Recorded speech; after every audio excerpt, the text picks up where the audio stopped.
Hi guys, this is Omer from MMOHut.com. I'm doing another quick weekly recap of MMO news and announcements for the week ending February 12th, 2012. And anyway, as you can see from the video playing in the background, the first piece of news that we'll be taking a look at this week has to do with Fiesta Online. And the news is that as of February 9th, Fiesta Online officially launched its browser-based client for the game. Now this simply means anyone can play Fiesta Online now entirely on the browser instead of having to download the entire client. You can still play using the client, but having a browser-based version of the game will make it easier for new players to simply jump into the game. Plus, when you're away from your home PC, you can still play Fiesta without having to download the massive client.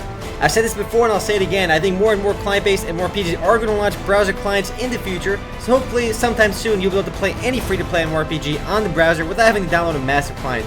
Fiesta has already proven this is possible, but I think it's because the game's graphics aren't exactly amazing compared to games like Vindictus, so it'll take a while for every game to roll it out. It's still a really cool development though.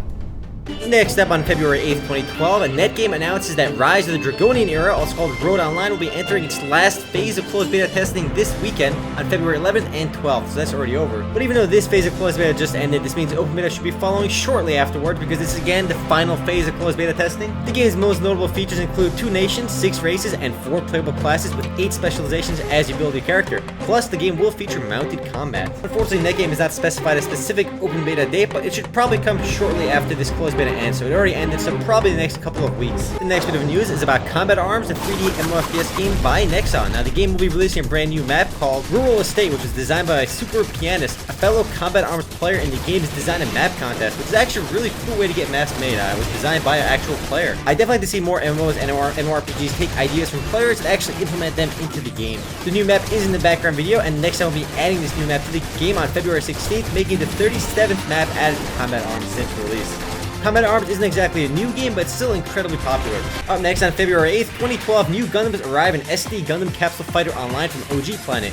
The new Gundams are 5 new S-Rank Gundams, which are the most powerful Gundams in the game. 2 of the Gundams are available in the game shop, while 3 of them are available through quests. And for those that didn't know, SD Gundam Capsule Fighter Online launched back in December 2011, so it's still a fairly new game in the States, but the game itself was released back in South Korea quite a while ago.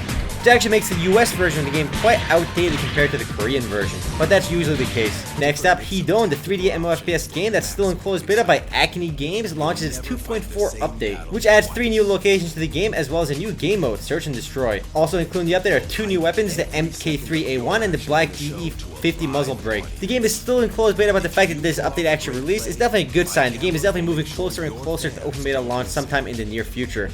With the launch of this update, all characters are wiped in Hedon, but that's no surprise because the game is still in closed beta, so wipes are pretty common. The next and last bit of news, guys, comes on February 10th, and the news is that Arctic Combat launches its official website and its debut trailer. Arctic Combat is a 3D MMOFPS game published by Webzen, and it's actually the same exact game as Battery Online, which has been available in Korea and China for a while now, but for some reason Webzen decided to rename the game to Arctic Combat. I guess they decided that Battery Online didn't make much sense, that name, but Arctic Combat really doesn't make sense unless every map is like frozen Arctic-y. But anyway guys, the game's official website now is ac.webzen.com. There is still no official release date for the game in North America. We do know the game is already out in Korea and has been out there for quite a while. But the game is, at least they launched a teaser site for the game, so it is getting closer to release. But again, there is no closed beta or open beta date quite yet. But graphically speaking, the game does look quite good. It looks a lot like AVA actually, Alliance of Valiant Arms. Well guys, that's it for MMO news and announcements. Yes, it's been a short week for news. I know some people are going to leave this in the comments, so I will answer this right away. Terra Online did begin its closed beta test phase 1, but Terra Online is not free to play, guys. It's a pay to play game, but in the future, if it does have a free to play component or a free trial, I will definitely cover it. But hey, if you do want to check out Terra Online, it is actually free in the beta, so you can still give that game a chance in the beta. I only mention this because Terra Online, it's been pretty highly anticipated for quite a while, and I'll probably check the game out myself too, at least while it's free in beta. But anyway, if you want to read about or learn more about any of the news mentioned in this video, simply head on over to MMOHut.com/news. And if you want to discuss any of this video, simply head on over to MMOHut.com/forums. Anyway guys, this is Omer.